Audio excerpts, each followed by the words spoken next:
Welcome back to Vintage and Stuff, everybody. Thank you for tuning in. I know it's been a little bit of a break here, but that's how life goes. I took the summer off, but I am back, and we're going to be bringing you lots more episodes very, very soon, getting back on a consistent schedule.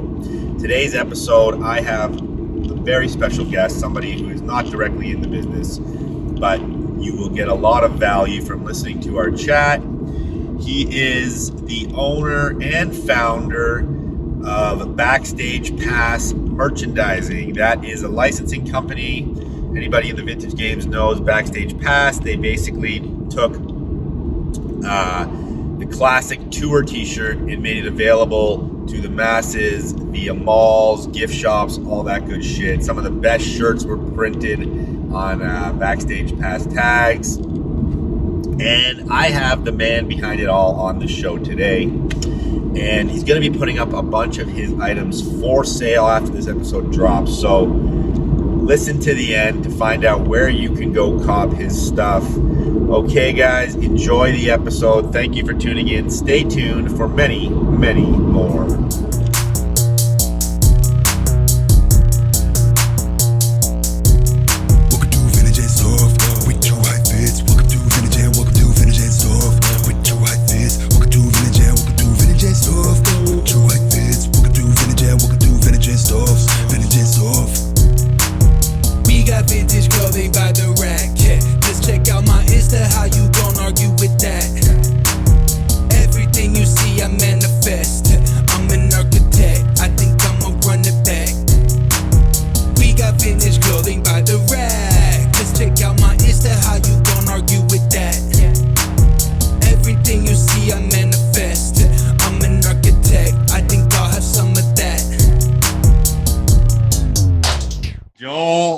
Thank you for coming on the show, my man.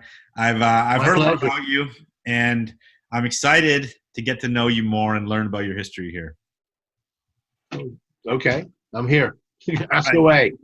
All right, Joel. So we want to start at the beginning, man. You are a Canadian legend. You know, I'm 40, so I grew up right in the era where I was buying your merchandise. I was going to the Penn Center in St. I'm from Niagara, so I would go to the Penn Center, and then I think I think we had some stores there, if I'm not mistaken, I know we sold to stores there, but I thought we had a Backstage Pass franchisee there. Maybe, I don't remember. I don't remember if there was actual Backstage Pass, but you definitely sold to a couple stores, like novelty stores that just had walls of your T-shirts. So I was like right in that zone. So how did you get in this business? How did this whole merchandising business start for you? Or licensing business, I should say. Well, I mean, I came out of the music industry, and I fell into the clothing business quite by accident, and was successful. Way more successful financially than in the music industry. But I always kind of missed music. And were you an artist, or what were you in the music industry? I was an artist at one time, but I worked for record companies, did some radio, so I did all that, and then, as I said, I left the whole industry. It was getting a little bit wacky for me. And I ran into a buddy of mine who owned a clothing company and said, you'd be a really good clothing salesperson. And I thought, well, okay. And then when I needed a gig, I said, remember you promised me this gig? And he said, yeah, come on down. And I got into the clothing business. And like I said, it turned out really, really well. And I had a successful clothing agency where I put, where all the, well, not all, but a lot of the major brands at the time, I was lucky enough to take under my wing. And I had a territory in Ontario. I had like Southwestern Ontario, and I would work with all the independent retail stores and some major retail stores at that time, and sell them. We had Santana jeans, which later became Parasuco, and Mex, and a whole whack of stuff, and it was good. But I missed my my music business life because it was a lot of fun. And then I ran into an old friend of mine, David Bluestein, and Dave was the president of a company called Brockham, which was they owned the rights for hundreds of rock and roll bands. Brockham was owned by a company called CPI, Concert Production International, that Ballard, and Blue worked for those guys. Blue used to book my band when I was in bands and stuff, so we knew each other from, back in I was from Montreal back in those days. Yeah. I'm very familiar with Brockham. Was Brockham at that point available in Canada? Brockham, no, we were Backstage Pass were the first company to bring rock and roll merchandise retail. All Brockham at that point, what they would do is they would, get rights for the bands and they would merchandise the concerts. So when you went to a show, they'd make the T-shirts and the headwear for their roster. There was Winterland that was owned by a guy called Bill Graham. Del Ferrano, Michael Krasner out in San Francisco, and there was Brockham, and there was Great Sub. There's a whole whack of them. Giant. Yeah. Sorry?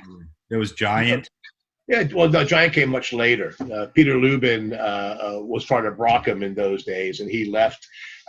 He got funded by Warner Brothers and formed Giant.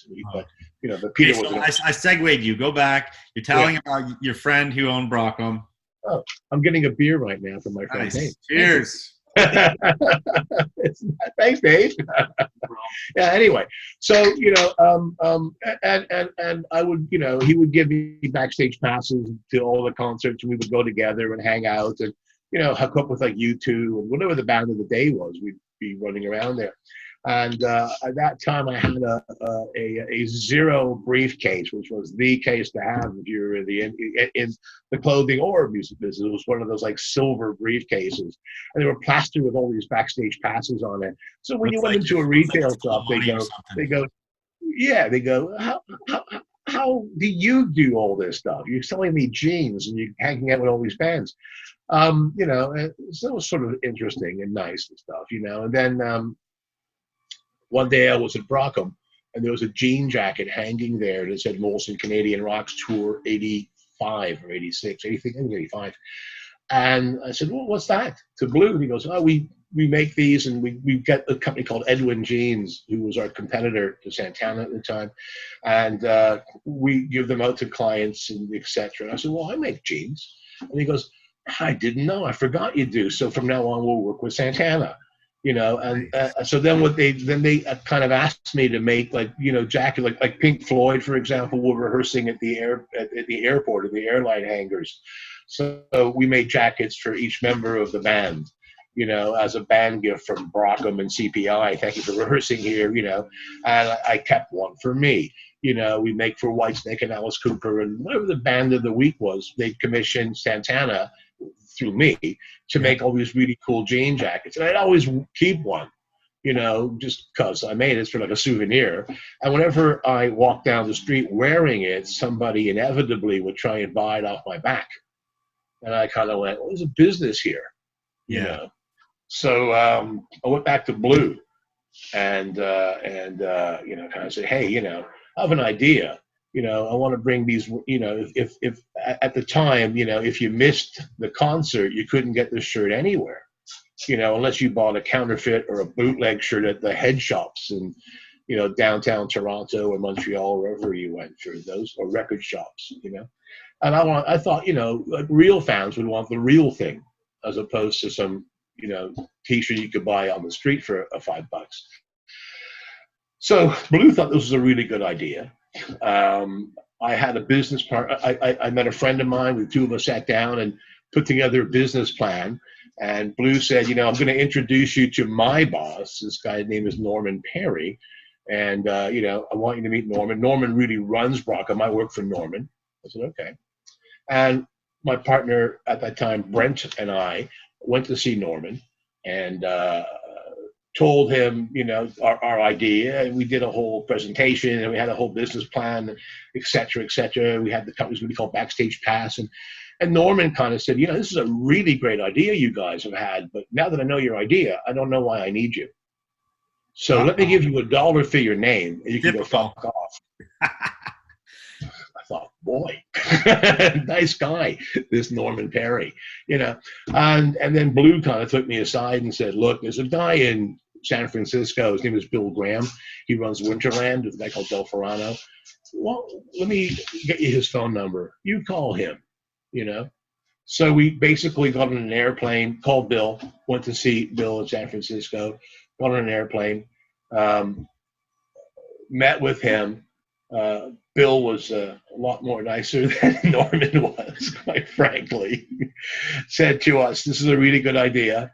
At the time, the idea was for retail stores called Backstage Pass, and he said, Bill represented hundreds of bands as well. I think they were Norman's main competitor at Brockham.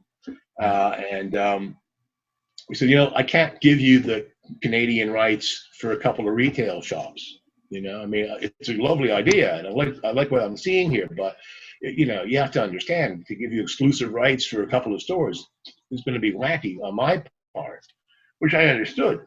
I said, what? So I'm here for a couple of days. I said, could I come back tomorrow with, an updated on the plan? He goes, Joel, you came here from Canada. I'm here for the rest of the week. You want to come and see me? My door is open. Call my secretary, make an appointment. I will be here for you when you're ready.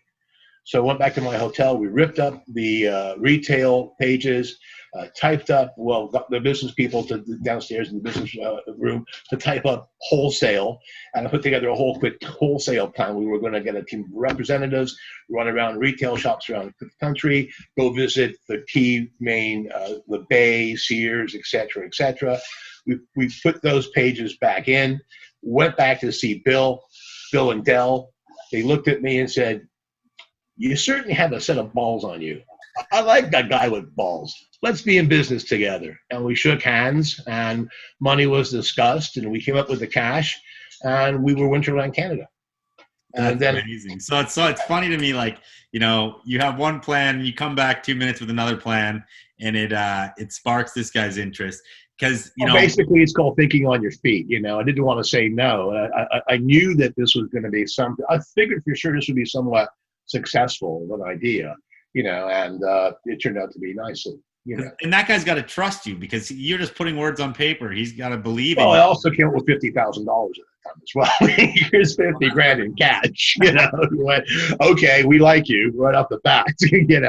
And basically, if nothing ever happened, he had 50 grand. So he didn't. I guess my thoughts on this. I think that's amazing, and it's fucking kudos to you for going down there and doing that. But how come these guys didn't go out and just do it themselves in Canada? Did they not think that the Canadian market was worthwhile for them to tackle?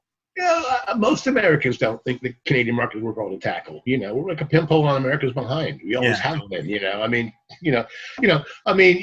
Once Backstage Pass got going, we picked up rights for Batman and Superman and The Simpsons and The Family Guy and movies. We did sports. We got into everything.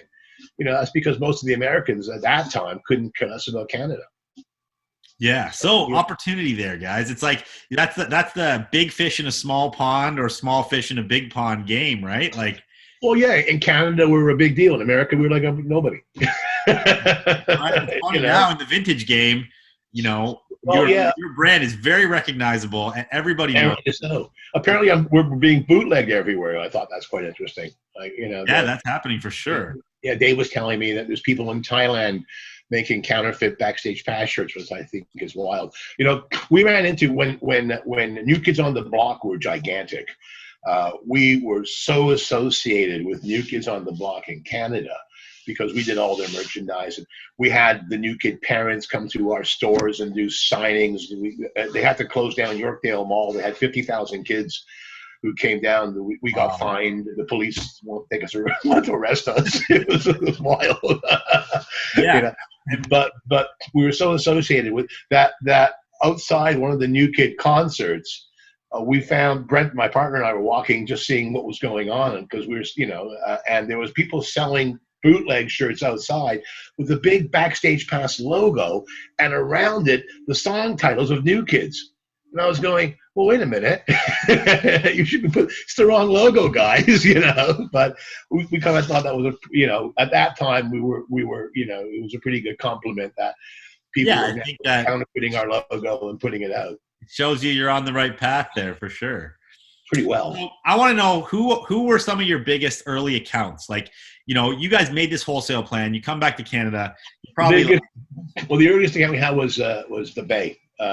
They were the first real. We had all kinds of independent guys. All the Young Street stores in the stores, Niagara Falls and Montreal. You know, it was all, you know, record stores, but they were like, you know, independent retailers who wanted, you know, 12 shirts, 6 shirts, 14 shirts, whatever it was. But because we thought at the time the Bay was going to be the key to everything for us. And God, I forgot the guy's name right now. This is terrible. Okay, I'll think of it shortly. But I kept calling. Yeah. No, later on, he ended up at Forzani's, and we sort of hooked up again and hugged. Oh, this is my son. Hold on, I gotta say. Yeah, no problem. Okay, done. You know. Anyway, yeah. So actually, it's funny that you said the Bay, because I actually remember now the Bay in the pen, and it had like a big you had installs, so there'd be like a big. We had Backstage Pass boutiques at the Bay. Totally. Yeah. They were huge. Yeah. So I called this buyer like 20 times a day. You know, he would never return my phone calls until finally one day he answered my phone. He answered the phone, and I said, "Hi," and he goes, "Listen, if I give you an appointment, will you stop calling me?" And I'm going, "Well, that's why I'm calling you, because I want the appointment." Okay. So, you know, we got the appointment. We showed him these really cool Jimi Hendrix, Doors, tie-dye shirts, which were, you know, the first things we ever made.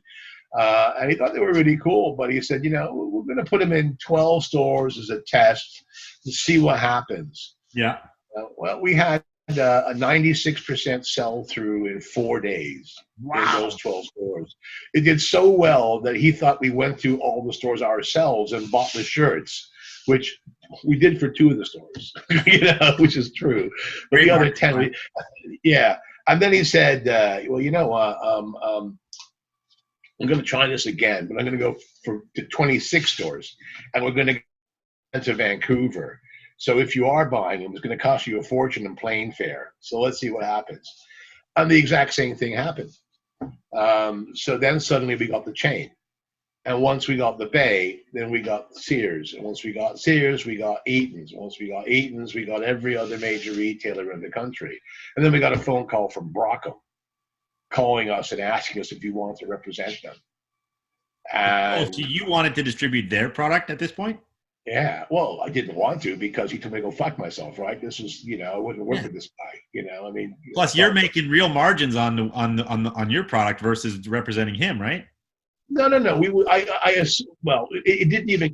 There was not even a conversation. He invited me down to his office, and you know, I will say he apologized to me in the way he treated me in front of his whole staff, and I told him, well, thank you for your apology, but I'm working now with Winterland, so now we're competitors.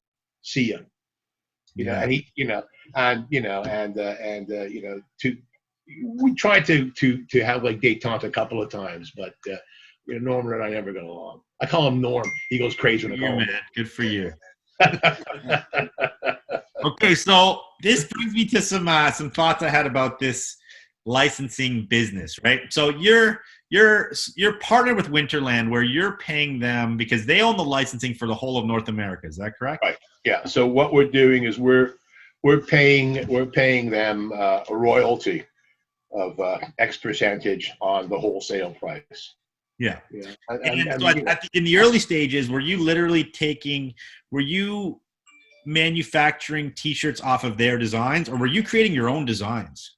In the early stages, we manufactured T-shirts off of their designs. So these things look exactly the same, except we put a little Backstage Pass logo on all the shirts, and we had a Backstage Pass tag on the back of the shirt, because we wanted our brand to be very identifiable. We also wanted to make sure that if it had those things on there, it wasn't a counterfeit shirt. It was an actual licensed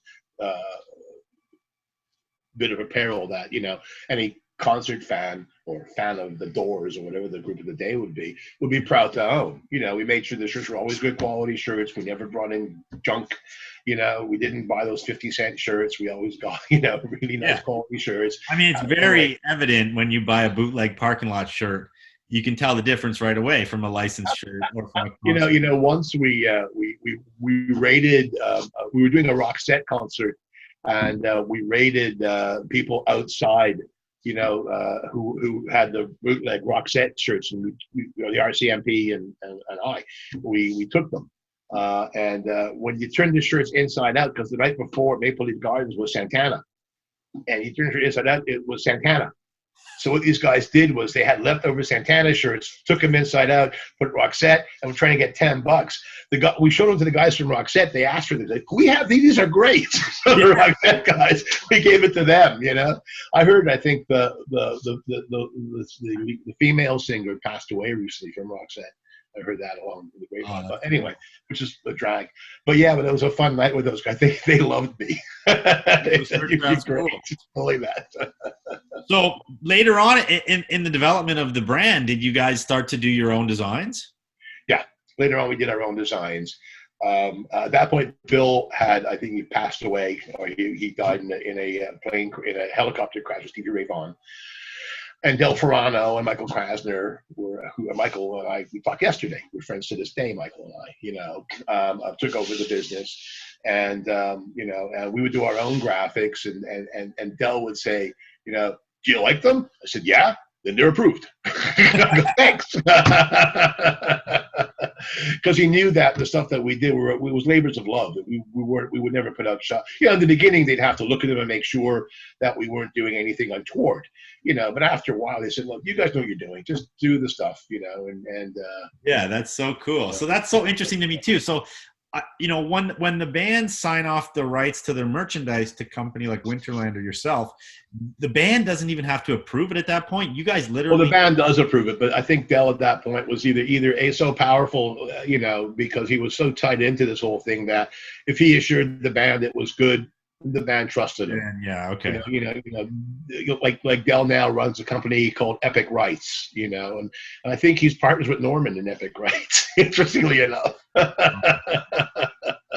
So, what were some of what can you remember? Like some of the big time periods, or like big crazy high selling shirts or bands? I guess you said, New Kids was crazy, right? When that craze was happening. Yeah, well, I mean, we started off, we were like a small company. We did like $2 million in our first year, and then the second year we had New Kids on the Block, and we did $14 million. Wow! And we thought, well, this is good.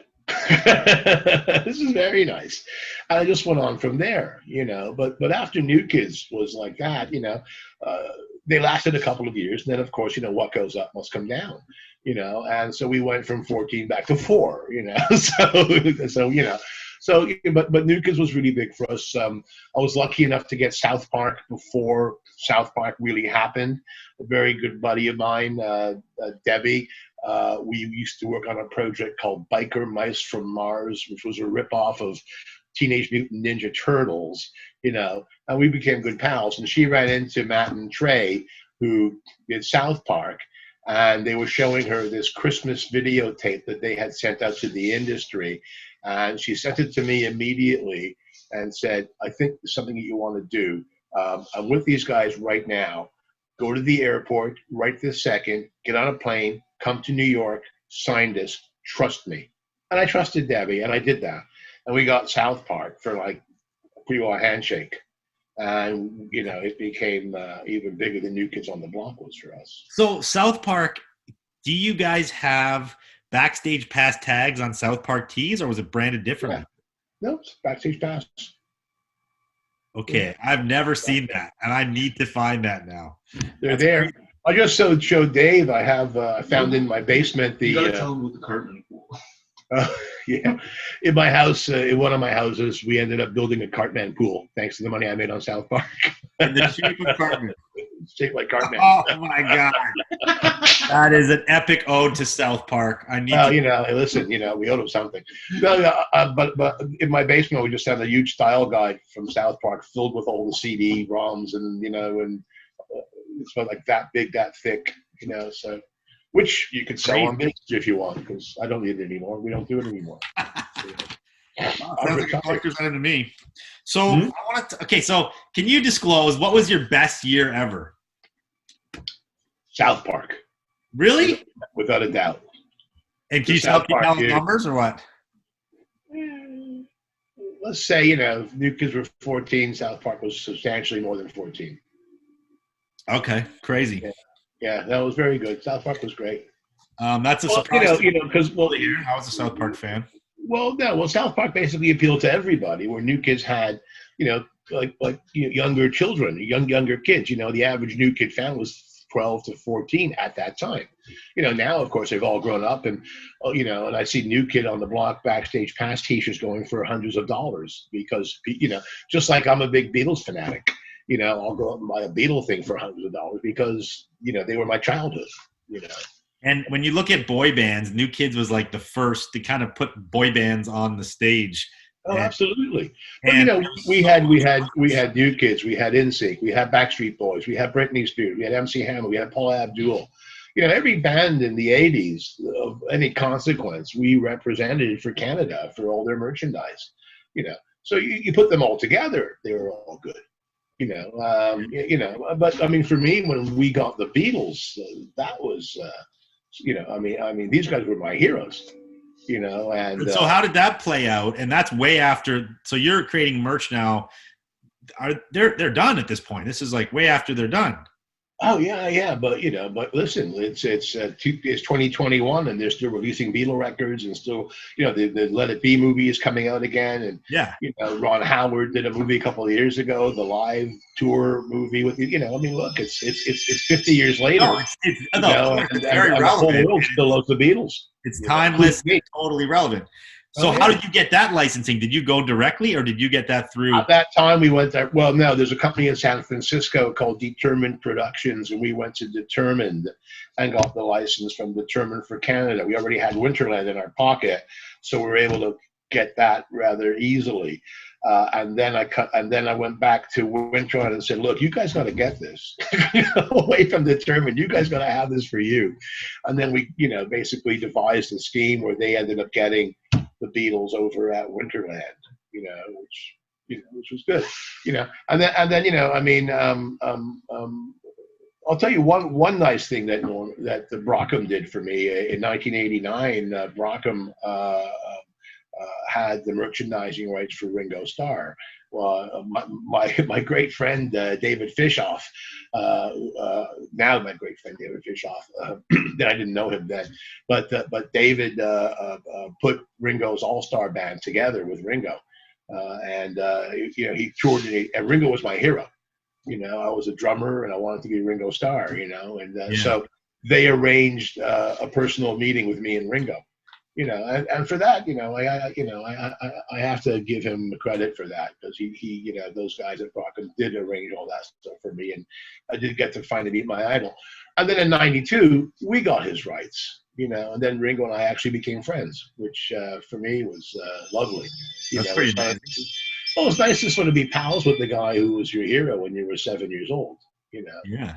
It's not like we would hook up on Saturdays together, but I mean, we'd see each other quite often, and it was very nice. And then I got to meet Paul McCartney, and then I got to, and then we worked with Apple directly, and I got to, I was in Apple Records many times, and so for me, I mean, that was my high point at Backstage Pass, which later on became the house, because my partner and I split up, and after a number of years, and changed business partners, and we fought over the name, so no one kept the name, and then we renamed the company The House with a new partner. And was it still doing music licensing at that point? Yeah, we did everything. We did all the licenses. Nothing changed except the name, and the idea was, what's in the house? Beatles are in the house. Batman's in the house. Whatever it was. So, Yeah. So that's like, it sounds like you lived a bit of a rock star life at the heyday here of Backstage Pass. It was fun. I have to say, we had a good time, and it was nice sort of, listen, it was nice to sort of meet the guys who were your heroes when you were growing up, and to find out some people were absolutely as nice as you thought they'd be, and some people weren't. As listen, everyone's the same, some guys are asses and some guys are nice, Yeah, it's true. No, I mean, even doing what I do, I've met a lot of celebrities and a lot of musicians because they all want to buy vintage and look the coolest they can, so we've done a lot of appointments, and it's night and day between certain people. Some people walk in like they own the fucking world and want everything for free and just give you no no credit, and Yeah, then people are just genuine and happy to chat, and well, those are the ones that you want to help out more and want to hang out with, and certain, there were a couple of people who I wanted to smack in the head and get, boom. But you can't because they're clients, so you can't. And there's another guy you just want to hug and say, "I love you. You're so great." It's like Ringo. Let's go for beer, go grab dinner. Yeah. So I want to get back to the t-shirt talk here because we're a bunch of t-shirt nerds, and I'm like a very inquisitive person. That's why I do this podcast. But I'm interested to know, like, if you guys are, once you start designing graphics, did you house an in-house design team that worked? We called it the bullpen. I had an art director, Sebastian de la Maison, and he's now a professor at the University of Toronto. He teaches art. Wow. So Sebi did very well for himself. And we had about 5 or 6 people under Seb. And he would run the art team, and then they would, I would give them my ideas. I'd say, I'm thinking we should do this or that or the other thing. And then he would either run with it, or then Sebastian would come up with his ideas and, instruct the art team to come up with some stuff. And, it was a very large collaborative effort from everybody. We all sort of try to figure, because, listen, not everybody's a genius when it comes to designing stuff, but when you have 6, 7 people in a room, you get some half decent ideas. Totally. And so basically, from my belief of your structure, you guys have your owners, management, you have your design team, and then you had your own screen printing facilities. Was that correct, or were you outsourcing? Outsourced. So you would manufacture your t-shirts with your tags and then send them off to the printers. Correct. Okay, cool. So I have a question about some specific shirts, because one of my questions is, did you ever think during this whole time that your t-shirts that you were designing and putting out to the world at that point would garner thousands of dollars 20 years down the road, or 20 years? Had I thought that, I would have had boxes in my house stocked away, instead of going through my drawers saying, I got one of these, what do you think?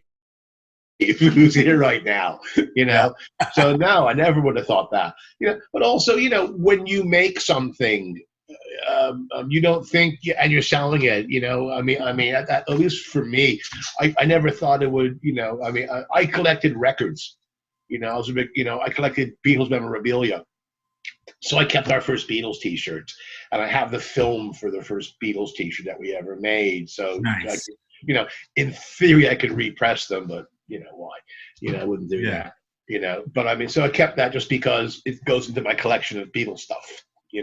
Totally. But other than that, I never thought these things would be worth like $5, $10. What could, I think they were like $12.50 wholesale for $25 retail at the time, or whatever it was. And nobody I knew in those days collected T-shirts. It was never part of the vernacular. None of us ever thought of that. We were skateboarders, so we wore these shirts to death. I would buy the Beastie Boys T-shirts. I would buy. Dave's got one on tonight. I didn't remember didn't remember making it, but there's my logo. I said, "Oh yeah, cool." Look, you have to understand, we made thousands upon thousands of graphic T-shirts, and it's a lot of them I didn't even have a hand in. They were just made. Yeah, it's once your machine gets to a certain point, it's like your company's beyond your reach. You're just the wheels are turning, right? The wheels are turning. That's it, and if you have a group of people who you trust, which we did, then we put our faith in these guys, and they did really well. Yeah. So the heart-shaped box T-shirt. Do you remember this T-shirt? No. You don't remember? I've seen it now that Dave's been showing, and I look at it on eBay, and I can't believe. Yeah. But I got to tell you now, my son's girlfriend or fiance has all the Nirvana shirts, but she doesn't have that one, because she was over at my house the other night, and I said, "Do you have this shirt?" It's like, "Well, 15 grand." She goes, "Are you kidding?" I said, "No, it's like 15 grand. I couldn't believe it."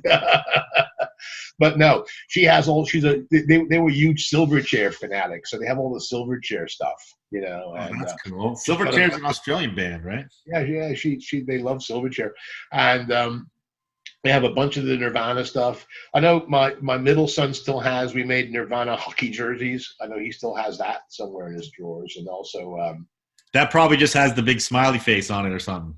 Yeah, and the Backstage Pass logo on it as well. I And remember some of the Backstage Pass logo stuff, hockey jerseys. I think like an NWA one I might have had before. yeah, we had that. Stone Temple Pilots we did. That was a good one. It was like Nice. the Asian person on a horse flying, whatever the hell that cover, that was, we did that. We did the Nirvana Happy Face one. We did a whole bunch of hockey jerseys. They did very well for us. Yeah, You yeah. know, and no one, and they were never put out in America because the Americans didn't care about hockey. So if the Backstage Pass hockey jerseys were the only jerseys that were released, I guess, in the world, I assume. Oh wow. Well, we're Canadians, right? Come on. Well, that's it. Yeah. You know? Okay, another thing about graphics, like, obviously, like certain bands, especially in the 90s, they ran pretty risque subject matter, and they tried to have shock value, and especially, and also punk bands, always put out like crazy shock value graphics and things.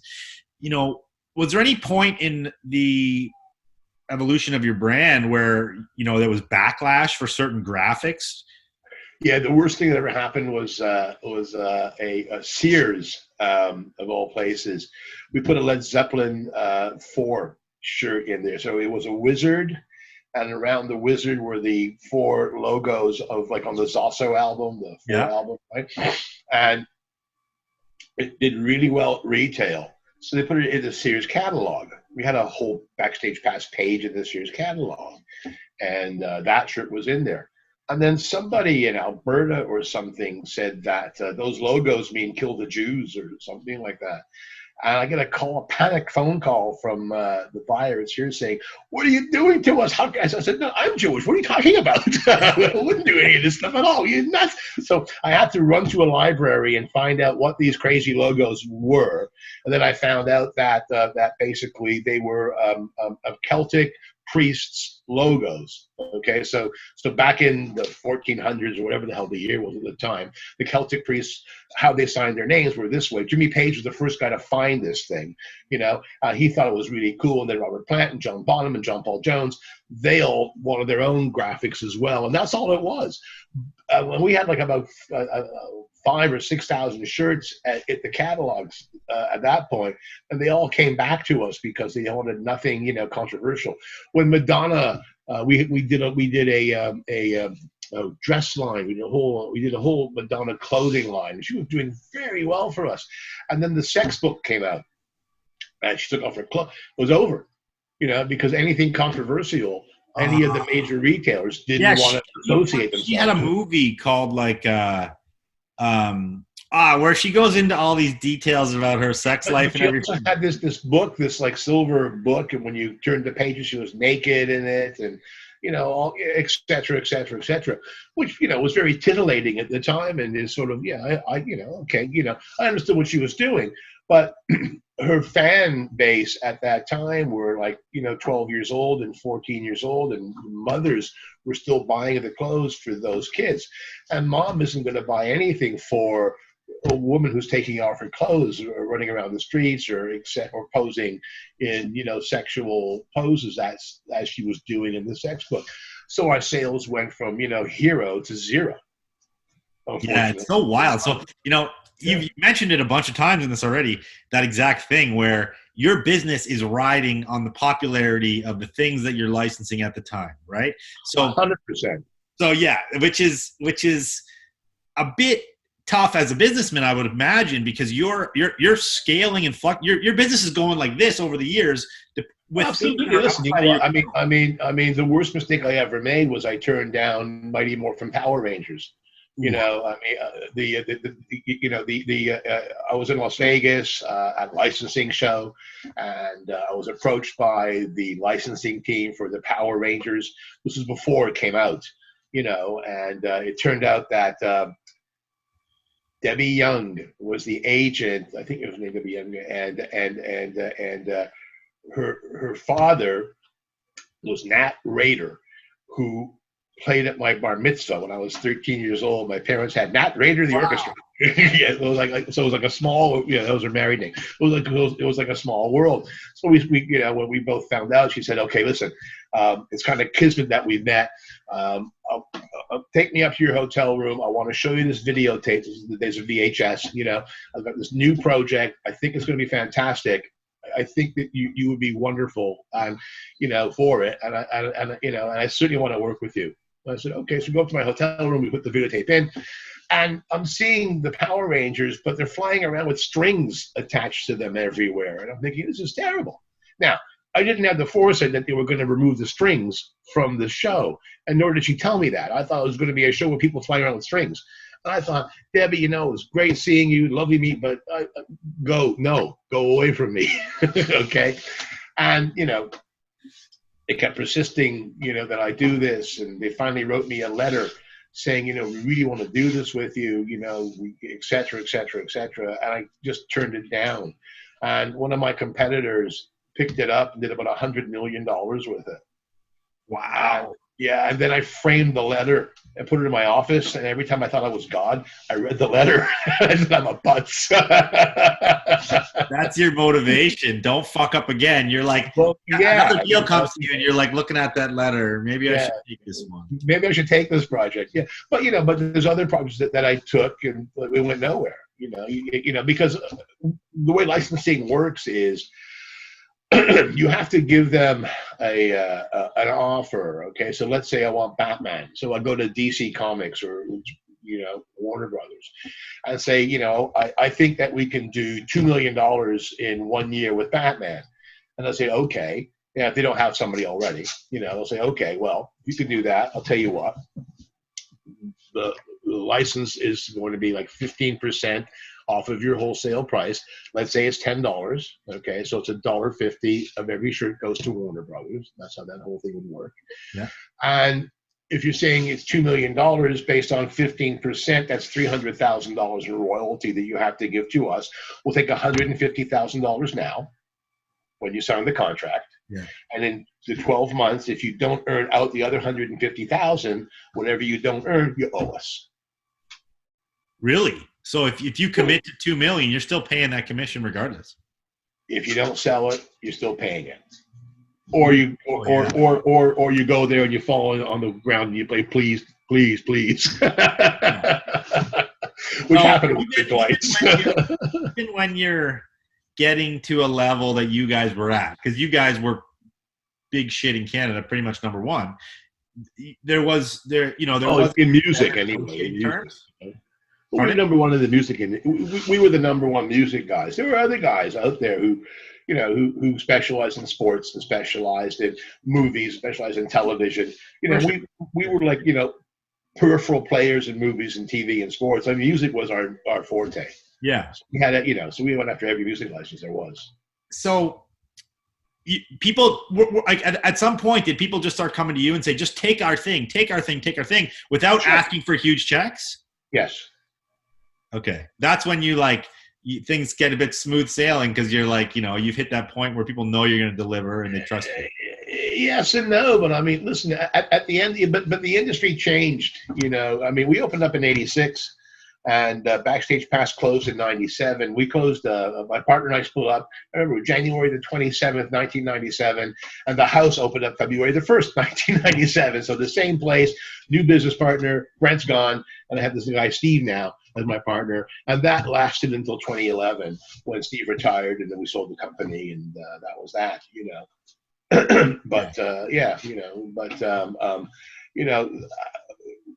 going towards those years, once the accountants got involved, it all became a money game. In those days, in the early days, the companies would come to you on merit. They thought, okay, well, you're somebody I want to be associated with. I see what you guys are up to. I really want my products with you. Like the Mighty Morphin Power Rangers wanted it with us in those days, And we take it or we don't take it. Whatever.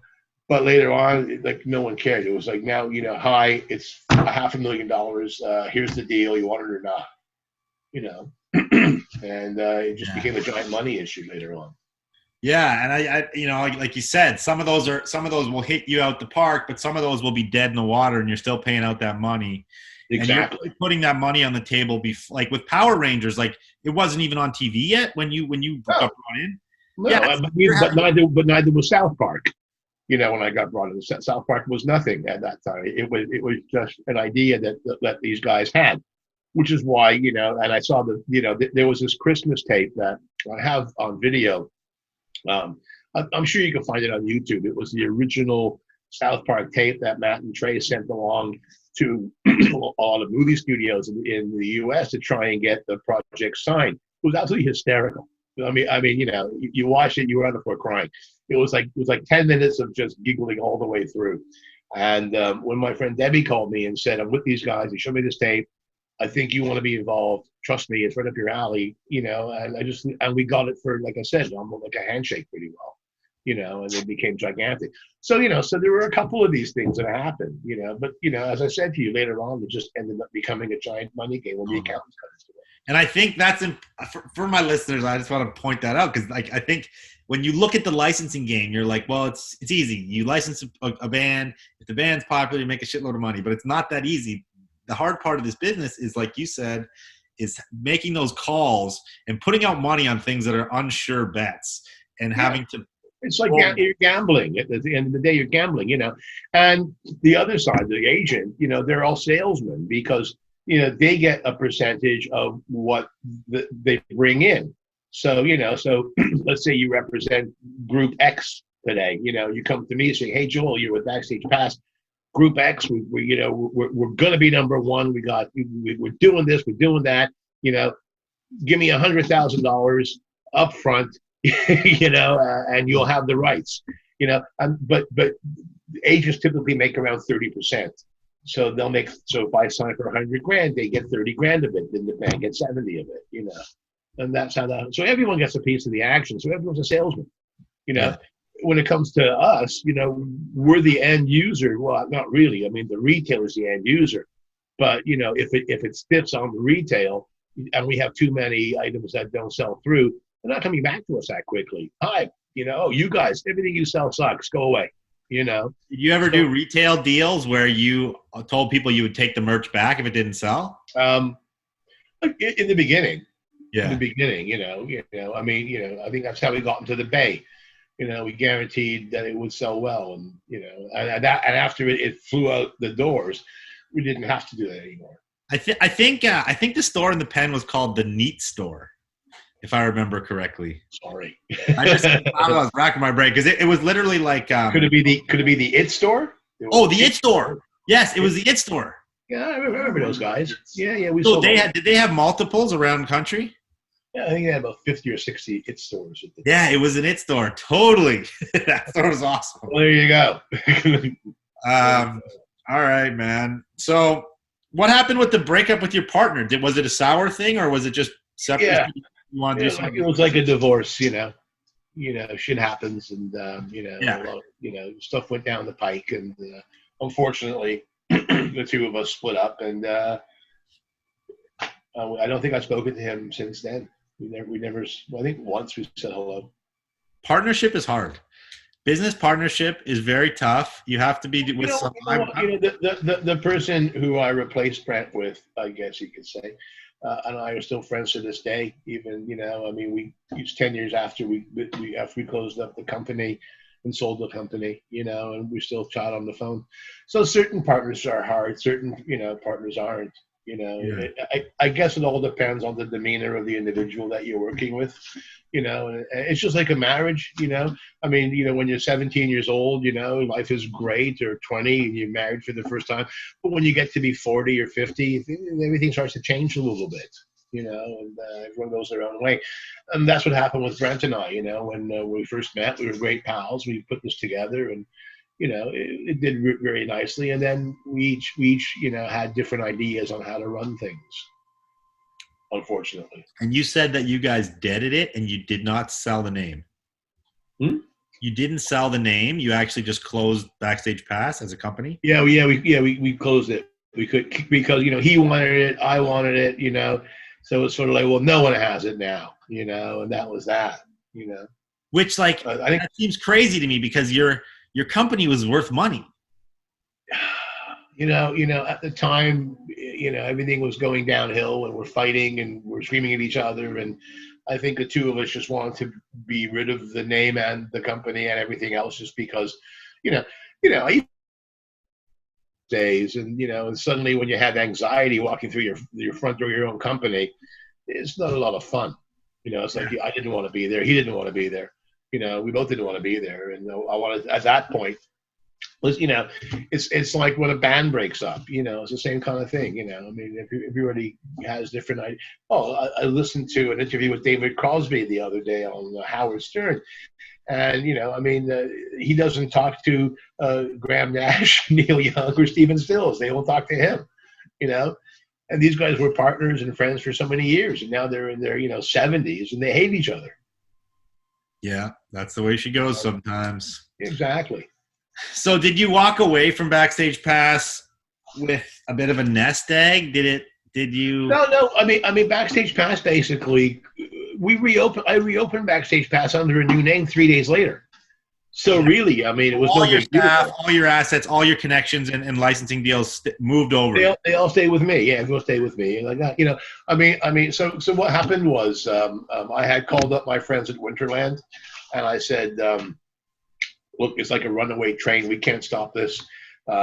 Brent has gone haywire, and there's all these things going wrong, and we got to close the place down, And then they said, well, why don't you come to California? We'll make you a senior VP. You'll come work with us at Winterland in San Francisco.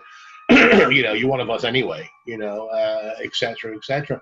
And I was going to do that. We had a distributor at that time, my friend Steve. At one point, we stopped selling the independent retail stores, and we only sold just the major retailers. And we appointed one person as our exclusive distributor, and he would sell all the independent stores on our behalf.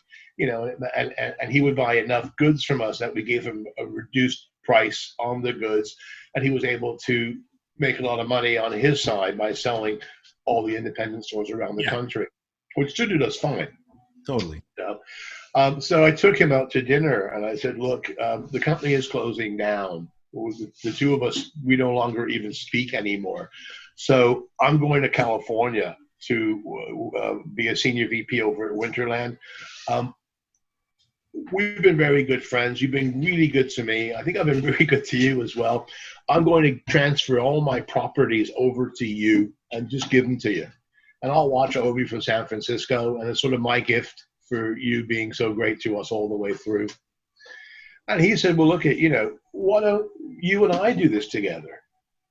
I mean, maybe you don't need that guy. Maybe the two of us can work on this together and, stay in Canada, stay and why don't we open this up? And so I thought about it. I thought, well, I'd rather stay in Canada than move to America, quite frankly. I am a Canadian, and I do love this country. And I kind of thought, well, that's an interesting idea. And I rang up all the licensors that I had and said, so here's sort of what's happening. What do you think? And they all said, well, if you do this, we'll support you.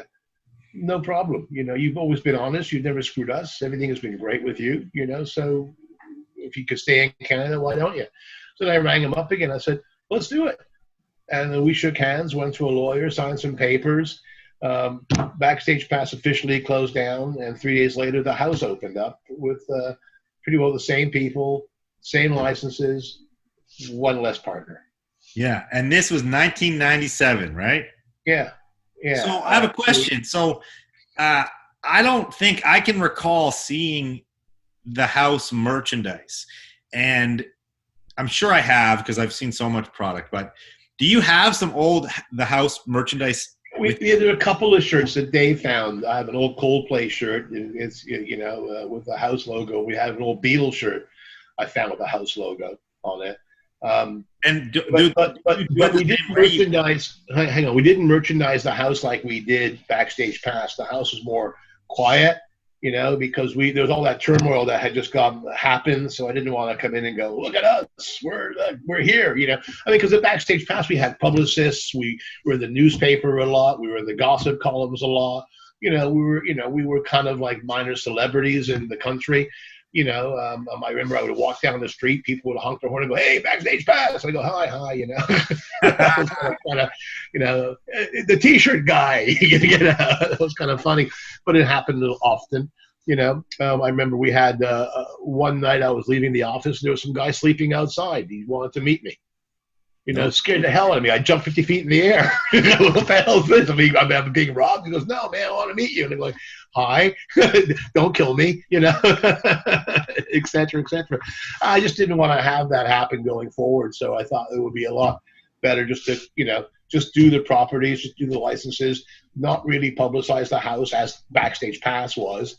Yeah. And just, because I had 10 years of that already. We had like 86 to 97, 11 years of that, Yeah, and that's you're into a new phase of your life here, different. Well, that's it, Plus, I was getting older. I was, I think I was like 27 when I opened up Backstage Pass, and and I was like 38 when we closed it, and opened up the house. So a little bit older, I wanted to be a little bit quieter. Yeah. But now I have a company in California that I'm a partner with. It's called Old Guys Rule. That's what I do today. That's your company? Yeah. And I know that company. That's my company. No way. Well, that was one of my next questions. So you sold this house, the house brand. I think one thing a lot, my podcast is about vintage, but it's about business too. And I think, that's like a lot of people, it's hard to get rich off running a business. And I think like, I don't know what kind of money you had left over after you came out of Backstage Pass or whatever, and then you're into your new company. Let's say I got divorced, so whatever I had half of. Half went away. You built the apartment pool, so you were rolling in it at that point. Yeah. We were. And did the sale of the house company go well? Did you make good money on that? No, we did okay. We made some money. Another company took over. They went bankrupt in 6 months. Oh, no shit. Well, I offered to stay. I mean, the licensing business at that time, and I'm sure still today, I'm not really in it anymore. It's been 10 years that I'm out of it, really. But the licensing business at that time, it was all relationships. So if they liked you, they want to work with you, and if they didn't know you, it was hard to really break into it. So I had offered when the company bought my business, I had offered to stick around for a number of months to help transition it. And they felt that they had no use for me whatsoever. I said, okay, no problem. I had the money and I left. Big mistake. Well, hey, I offered, they said no. Yeah. End of story, Yeah, of course. And I think that's important. I think people, sometimes the brand is the people. Every company is the people behind it, no matter how you roll the dice. And if your business isn't so plug and play, then you need to have that transition period, Yeah. Hey, Dave, can you remember what that Old Guys catalog? It's in the other. Yeah, I'll just show you one of my new catalogs. So how did this whole new brand come in? And obviously you're in Canada, your partner's in California. How are you an acting partner in this?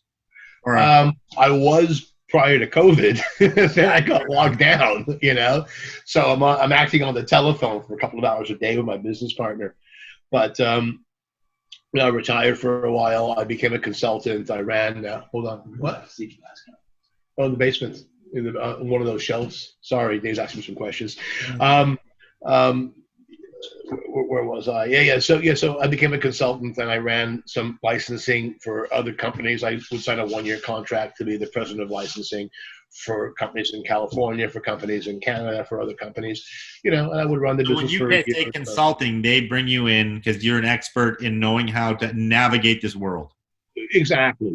These guys didn't know anything about licensing, and they said, hey, we know it's lucrative and we'd like to do it, but we don't know how to do it. So, could we employ you to do this for us? And, and we'll give you a 1-year contract. Yeah. Or whatever it was, and during thank you. And during that year, I would try and do, they would have to, understand how it works because, now we're talking like 2012, 2013, 2014, and at that point, it's now the money game. It's now, the as we call the suits are in there now, and it's no longer it's who it's how much money you have, Now you can still get properties, for relatively cheap, but like, you can get like Flash Gordon for $5,000, or you can get Star Wars for $5 million. So, What do you want to do? You know, and some people say, well, I'll take Flash Gordon. I mean, well, if you take Flash Gordon, you're not going to get shelf space at the retail store because the retail store is going to be filled with Star Wars. You know, Yeah. so a lot of the people on that end didn't understand. They would like have a panic attack. You know, when you tell them, you know, like one guy said, I want you to get me Batman. I said, sure. And I went down to Warner Brothers and cut a deal. It was like $2 million for so many years. And he told me I was nuts. You know, and I said, look, you wanted Batman. That's what it's going to cost you, man. You know, it's not like it wasn't for free, you know? Yeah. So I guess, you know, on this note of how this works, I also have a clothing brand, a women's clothing brand. So I'm in streetwear. I do new production and stuff. And a lot of people would be interested in this question. You know, a lot of brands now are doing collaborations, right? Collaborations within brands are a huge part of the business now. Two brands working together, or a brand working with a band, or a brand working with like. We're doing it with Old Guys Rule now. We're doing collabs with car companies. You know, Old Guys Rule General Motors, Old Guys Rule, you know, et cetera. Exactly. Et cetera. So when it comes to like a collab, say with something like a Star Wars, or a band like, say, the licensing for Nirvana, you know, or something like that, how does that work when you're like, we only want to produce like 500 shirts for our brand? It probably doesn't. Yeah, most of the time they're going to say, if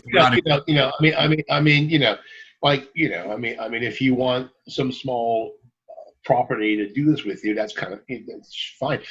Listen, you know what? I mean, today, like, Disney runs everything, it seems. You know, they bought Marvel, they bought, so, you know, and it's a money machine. If you want to go and say, hey, I want to do an X-Men collaboration, and I want to do 500 shirts, they're going to say, great, it's $4 million, you know, or whatever. You know, now, unless you're like some really super hip brand that they really want to be associated with, then they'll do it. Yeah. You know, but they're going to have to want you more than you want them in order to get that done. Especially if you're talking 500 shirts. Did some licensing with some band stuff, and he like did a Grateful Dead project, and he said it was like actually very reasonable, because I guess that license in particular was like very easy to acquire and not a lot of money. And obviously if it's something that's in pop culture right now that's selling for huge money, it's going to be high price. If it's something that's dated and not in the shelves right now, you can get it essentially for a lower value. I would assume the Grateful Dead. I mean, Michael Krasner, who was my partner, we did a business when we had the house in Canada. Michael, at that point, had left Winterland and Live Nation, although he went back to it for a number of years later on. And we opened up the Hut, which was a smaller company of the house. And in England, we were going to open up the Castle. In London, we were flying to London to do the Castle. But but Michael was the lawyer to Jerry Garcia's wife, I think Mountain Girl. I think that's her name. I'm not a Grateful Dead fan, so and don't be mad at me. I'm sorry. You know, I just never was a fan.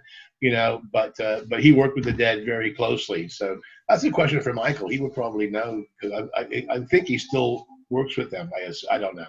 It's just interesting to me, and especially in today's world where, like, well, now modern bands, you know, they make less money on records, right? Because of the whole digital. They make no money. My son's a big recording artist. He makes nothing, you know, records. He makes his money on touring.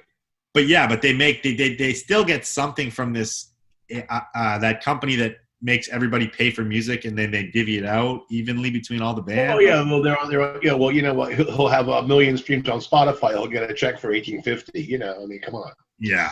So it's all through touring and merch, right? So, you know, these bands are looking to cash in on their rights if they can get people. Well, today, yeah, absolutely. I mean, today merchandise is more important than record deals are. Interestingly enough, you know, I'm happy to be out of it though.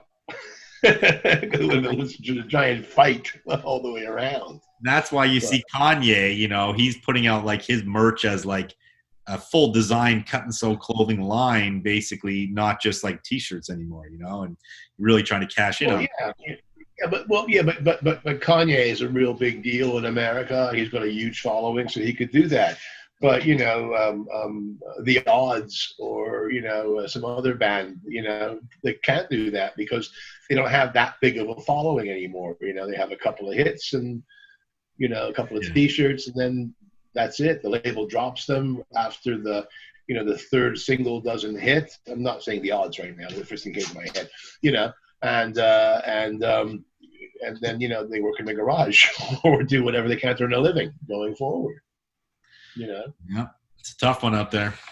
Yeah, I remember Greg Golovitz. He was a band called Gatto. Greg ended up working with us for a long time at Backstage Pass, and he told the story how I think it was Peter Quaife. Peter Quaife was the bass player in the Kinks, and he met this girl and quit the Kinks and moved to Belleville, Ontario, to marry her and be with her. And I know this is the true story, but it's really funny. Greg says that, told the story was he was in Belleville and he went into an Esso station to get gasoline, and Peter Quaife, he recognized him immediately. He was the guy pumping the gasoline, and he went, "Hey, aren't you Peter Quaife from the Kinks?" And he went, "Yeah, I am." He goes, "Oh, cool, man. Can you check my oil?" Brilliant. I'm sure it's not true, but it's a great story. So funny. Well, yeah, you have guys like Dayglow Abortions or some of these Canadian bands, right? Where like I could go sell a T-shirt, for like $300, probably the amount of money they're getting paid for all of them to play a show in Vancouver Island or something right now. You know what I mean? Yeah, maybe. Well, my kid was in a group called Autumn Hill, which was a pretty big thing for a long in country in Canada. My eldest kid. Now he's on his own. Mike Robbins. Go to Spotify. Go listen to his latest records. Okay, we'll plug that in the link down below. We'll plug it in. Mike Robbins, Spotify. he needs the hits to earn 8 more cents on Spotify. So let's get into some merch. So you actually, obviously, Dave's at your house. My homie Dave Brocklebank came to your house and he's here. Been digging through some stuff that you actually saved. He's got a whole whack of T-shirts. I don't know if you can see all that. These are the good ones. Yeah, those are the good ones. They're worth we don't want to. We're not going to tease every piece, but pick out like 5 or 10, Dave, and let's have a look. Dave, let's have a look. All right. And so you guys are going to be selling this stuff on Backstage, correct? Cupboard, right? And then we might find something at the front door. There's a closet. Sorry? You guys? Well, Dave is going to be my emissary and sell on my behalf on Backstage. I mean, I figured the guy flew over here to see me. The least I could do is make him is let him do all this stuff. And he's a pretty good guy. He is a good guy. We hang out a bunch now. Yeah. I'm going to grab the piece that started it all first. He's going to grab the piece that started it all for me. So he's running down to the basement right now. Okay, cool. Where we have all those things. I like this painting behind you. This is like English countryside or what? It is. It's a series of 4 old paintings. You can see all that. So where do you actually live? You live out east of Toronto somewhere? Is that right? Yeah, I live about an hour and a half east of Toronto. Kind of retired up here. Nice. This is the jacket that started everything. This is our Pink Floyd tour coat. Very cool.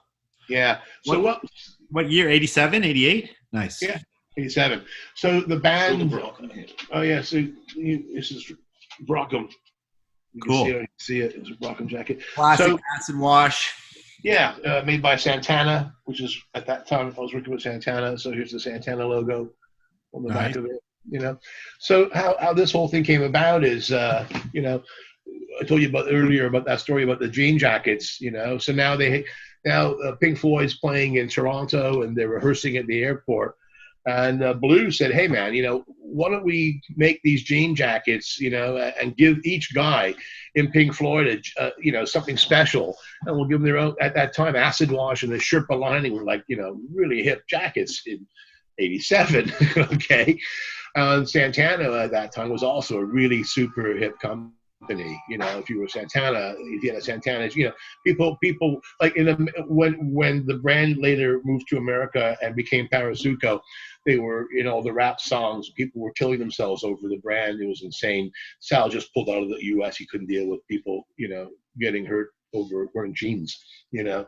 However, anyway, so they commissioned me to put together at that time our best-selling jacket. We put the Pink Floyd logos on it. I went down to meet the band, and we gave each member of the band, you know, that jacket as a band gift from Brockham. And I kept one. As I made them, I made one extra one for me. And whenever I would wear it, I mean, someone would stop me on the street and offer me, you know, thousands of dollars, or actually hundreds of dollars, wasn't thousands, thousands. He would have, yes, take it, you could have it. It was hundreds, but it was hundreds of dollars. And I thought, you know, there's a business here, you know, and it goes back to the story I told earlier. You know, we went to see Blue, and Blue made us to see Norman Perry, and we ended up with Del Ferrano and the boys at Winterland, and that's but that was the catalyst, was that that Very jacket. Cool. And that's a classic example of you found something in the market that was missing and you went out there and filled it. It's like, you know, that well, listen, you know, it was pretty easy to figure out when you walk down the street and every 12 seconds someone says, "Where'd you get that, man? Can I get one? Where do you buy them?" I'm thinking, here's something that, you know, could be quite interesting. There certainly is a niche in the market for something like this. Yeah. Backstage Pass was born. You know, he wants me to show you. He wants me to show you. So this is something that we made. Dave thinks this is phenomenal. I don't know if you can see this or not. Can you see this? Black on black. Oh, it's Friends. Yeah. So you had the licensing for Friends? Yeah. So this is a leather jacket. So what we did, we did Friends for Canada, and we did really well with Friends. That's okay, you know. And as a gift, we went to this leather manufacturer in Canada at the time. Let me get the label. He was the #1 leather company in Canada. They were called Lawrence Roy. They were out of Montreal. Okay. You know, so we went to Lawrence Roy, commissioned them to make a dozen jackets for us. I called my friends at Warner Brother Licensing. I told them what we wanted to do. They sent me down the embroidery tapes for this. We gave it to the Lawrence Roy people. They put it on the jackets for us. We made 12 of them. We sent one to each cast member of Friends, and we sent to the licensing agent and to the directors of Friends. And we kept one for me and one for my partner. Nice. So there's 12 of these jackets in the world. And it's all the cast and you guys. Yeah, that's it. That's one of them. So Dave is telling me that, you know, "Joel, you should sell this jacket." I mean, okay. I haven't worn it. It just sat in my closet just because I just never wore it. So it's an unworn coat from whatever the hell year, that 92, 93, whatever Friends was happening. Yeah, well, they did 10 seasons and it ran all through the 90s. So somewhere we made the coats, you know, in appreciation, because we made a lot of money on Friends. So, you know, well, one thing that always ingratiated us to our clients was we always gave them something. We always gave them a little gift in appreciation. You know, say, "Hey, man, you know, we made a bunch of money off of you. The least we can do is spend $1,000 on a jacket for you as thank you." You know? Yeah. That right there is good business. It's good business. It's also good karma. Totally. You know. Let's see what else we got, Dave. Dave's now bringing up, well, here, you want to take over? Dave's going to take over. No? Okay, I'll keep doing it. Okay. Here's a New Kids on the Block, No More Games tour jacket. So this is from the big years. Sick. See, that's what I love. The big Backstage Pass hit. Signed by the kids. Oh, nice. Yeah.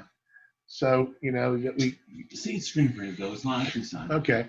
So what we did was we made this for the kids. We gave it to them before their Sky Dome show in Toronto. They all came on stage wearing this jacket. They all turned around, and they had the Backstage Pass logo on the jacket, and the Sky Dome, the big TV screen, had our logo on the screen with them wearing it. My partner and I were hugging each other saying, this is great. We've died and gone to heaven, okay?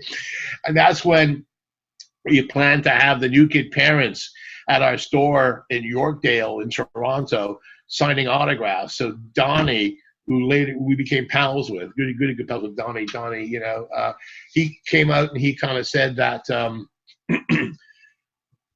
I want everybody here to go visit my parents tomorrow. All our parents are going to be at the store, and you never know who might show up as a surprise. Well, 50,000 people come to Yorkdale. It was absolutely insane. So yeah. Anyway, and then we had a contest. So, hold on, I have one more question about that. So, go ahead. You guys actually had Backstage Pass branded stores that were not just within the Bay, like you had your own standalone stores? Yeah, we were partners with the people who ran Gene Machine and Sunrise Records, the Roy and Malcolm Perlman. They were pals of ours. They had a chain of store called Giggles that wasn't doing well for them. So they contacted us and said, we'd like to turn our Giggle stores into Backstage Pass stores. Would you let us do it? And we said, no, but we'll do it with you as partners. And they went, and Malcolm, I knew Malcolm from Capitol Records, and Roy, I used to sell to when I was in the clothing business at Gene Machine, and we were friends for a long time. So we said, great. So we opened up 12 stores with Roy and Malcolm, and I think we kept one for ourselves and franchised the rest. And then later on, we bought Roy and Malcolm out of the company. So they were probably like 5 in Toronto area, and then where else were they? London, St. Catharines, I think, Toronto. I forget. There's some out west. I think so. Very cool. And what was Giggles before you partnered? Was it similar? It was a kid's store. It was children's wear store. It just wasn't doing as well for Roy and Malcolm as Gene Machine was at the time, and Sunrise Records were. So they were losing money, but they had these really good locations. And if you know anything about malls, it's location. So yeah, they wanted to switch it over. Give up these locations. Let's try and do something else with them. Cool. Mm-hmm. And that's where we came around. So yeah, so there's the Backstage Pass new. So yeah, he's brought me this. He wants me to show you. Blocking, vibrant color tones. Oh, crisscross. Oh, that's got a quilted pattern. Yeah, crisscross, and that's actually a tour jacket. We've got shots of the kids in the jacket. That one's amazing. That has the Backstage Pass on the sleeve? No, it's the record company. It's Rough House and Columbia, which was the record label. Oh, cool. On the sleeve, and the management team on the other side was Entertainment Resources. Okay. So, yeah. Yeah, that's a great jacket. Crisscross. Yeah. They literally wore their pants backwards and the shirts backwards. That's right. Yeah, and my 2 children and my partner's 2 children. I found an old picture with my 2 kids and Crisscross in the recording studio all together because they went to see them in the studio together. It was a lot of fun. They were like 10 years old, and so was the Crisscross guys. So they were kids. They were kids. Yeah, they were all doing jump. They were all doing that. Jump. Yeah, they made kids do that. Like that was a fad, and kids would come to. I lived in Niagara. I grew up in Niagara, right? Okay. Niagara on the Lake, small town. Even kids in my town would come to school wearing the pants backwards. Oh yeah, no. Listen, it was a huge deal for a little bit. Unfortunately, one of them passed away of a drug overdose. Which is too bad. Chris, I read that. Yeah, I looked it up yesterday because Dave asked me, whatever happened? I said, I don't know. Let me look it up. And I went, oh, wow. One of them died of a drug overdose, which was, recently or like a long time ago? I think 2012, I think it said. Oh, yeah. 10 years ago. Bummer. Yeah, tell me about it.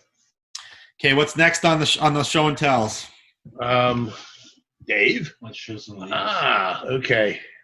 How about this is 1974 George Harrison Dark Horse promo T-shirt. So, dude, this obviously is not Backstage Pass because you weren't around then. This is just something you had? No, that's something I have. I'm from my collection of Beatles stuff. That's so cool. Yeah. So I've got a bunch of old Beatle-y things. I mean, there's a what are you pulling out to me? Dave's pulling out. He's pulling out, but we'll see what he's bringing out. Ah, better be good, Dave. So my cousin went to go see John Lennon in 1972 at Madison Square Gardens. He did a concert, the One-to-One show, and he sent me the T-shirt that he bought outside the arena or inside the arena. So this is the actual 1972 John Lennon One-to-One Willowbrook T-shirt. Wow. Yeah. That's amazing too. Yeah, so I kept it. It's like, what, 50 years, 49 years old. Yeah. Yeah, and I wore it, of course. That's like real great vintage history there. Yeah, and I just saw, we tried to see what the heck it's worth, as you do. Yeah. Being counterfeited right now, in China. There's a guy making them for $8. You can have one too. I thought, oh no. Yeah. Well, this is the real deal. It's been in my possession for 50 years, or 49 years anyway. Yeah, you can tell. Like they're not making those Ringer T-shirts counterfeit. Here's a Beatles White Album shirt that I bought at Le Chateau when I was like in Montreal, where I grew up.